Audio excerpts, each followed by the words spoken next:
సిద్ధంగా లేను అని చెప్పిన వ్యక్తి ఎవరు? ఈ సైకో జగన్. ఆనాడు అమరావతిని ఆంధ్ర రాష్ట్రంగా సంపూర్ణంగా స్వాగతిస్తానని చెప్పిన వ్యక్తి ఎవరు? ఈ సైకో జగన్.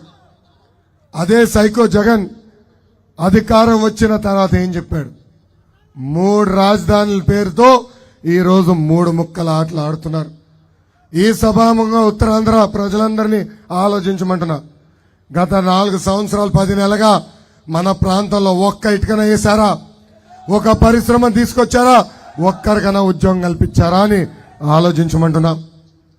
ఇప్పుడు ఏకంగా జగన్ సొంత బాబాయ్ వైవి సుబ్బారెడ్డి గారు ఇంకొక 5 సంవత్సరాలు ఆంధ్ర రాష్ట్రానికి హైదరాబాదే రాజధాని ఉండాలంట. ఎలా ఉందో మన పరిస్థితి ఒక్కసారి మనందరం ఆలోచించుకోవాలి. జగన్ బిల్డప్ కోసం యాత్ర 2 సినిమా తీస్తాడు. అది కాస్త వైకాపా పార్టీకి అంతిమ యాత్రగా మారింది. ఇంకా అమరావతి ఫైల్స్ కోర్టు ఈరోజు పొద్దున ఆర్డర్ ఇచ్చింది. ఆ సినిమా విడుదల చేయొచ్చని చెప్పింది. ప్రజలందరూ చూడాల్సిన అవసరం ఉంది. ఎందుకంటే భూమి అనేది, సొంత భూమి అనేది అందరి కళ. అది కూడా 3 పంటలు పండించే భూమి. ఒక నాయకుడు పిలుపు మేరకు ఆనాడు రైతులందరూ త్యాగాలు చేసి 5 కోట్ల ఆంధ్రుల రాజధాని కోసం భూములు ఇచ్చారు.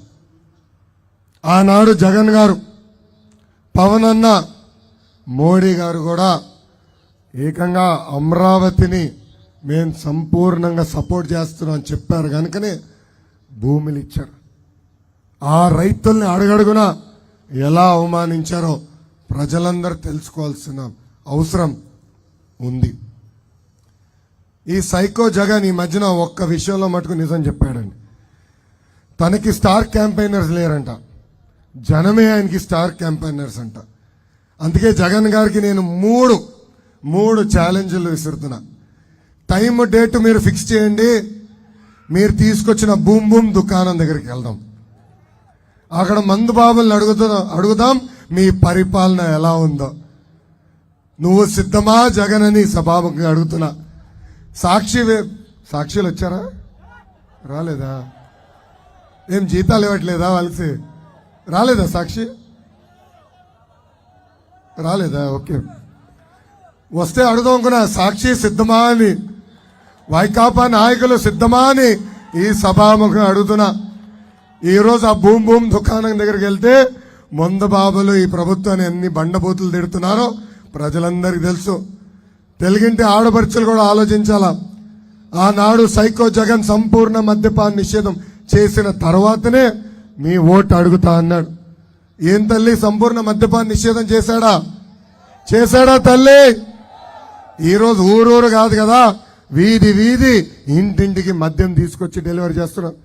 ప్రభుత్వమే దుకాణాలు నడిపిస్తున్నారు తల్లి. ప్రభుత్వ ఉద్యోగస్తులను అక్కడ పెట్టి టార్గెట్లు ఇచ్చి మీరింత అమ్మపోతే మిమ్మల్ని సస్పెండ్ చేస్తామని చెప్పిన వ్యక్తి ఈ సైకో జగన్. నేను 2వ ఛాలెంజ్ ఇస్తున్నా ఈ సైకో జగన్కి. మీరు ఎంచుకునే ఇంటికి వెళ్దాం, అక్కడున్న తెలుగింటి ఆడపడుచులతో మాట్లాడదాం. గత 5 సంవత్సరాలుగా, క్షమించాలి 4 సంవత్సరాలు 10 నెలలుగా మీరు పెంచిన ధరల గురించి చర్చిద్దాం. పెట్రోల్, డీజిల్, గ్యాస్ ధర పెంచారు, నిత్యావసర సరుకుల ధరలు పెంచారు, కరెంటు ఛార్జీలు పెంచారు.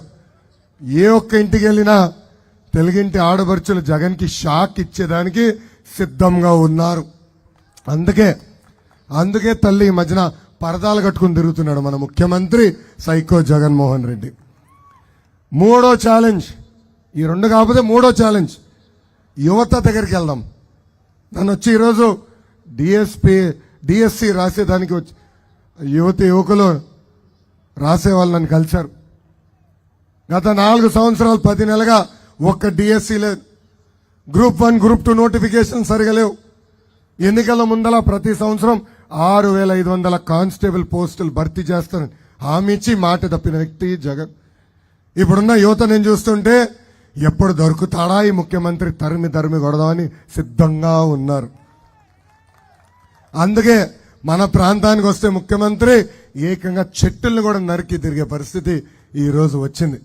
అంటే ప్రజల్ని చూస్తే ఎంత భయపడుతున్నారో ఇదొక ఉదాహరణ మాత్రమే. సో ప్రజలందరూ సిద్ధంగా ఉన్నారు. 2 నెలల్లో మిమ్మల్ని ఇంటికి పంపించేదానికని ఈ సభాముఖంగా జగన్ నేను తెలుపుతున్నా. జగన్ అనే వ్యక్తి ఒక స్కామ్ స్టార్, అంటే అవినీతి స్టార్. ఆయన ఏ స్కీమ్ తీసుకొచ్చినా దాని వెనకాల కుంభకోణం ఉంటుందండి. నిరుపేద కుటుంబాలకి ఇల్లే కాదు, ఏకంగా పట్టణాలు కట్టిస్తానని ఆనాడు చెప్పాడు. సెంటు స్థలాలు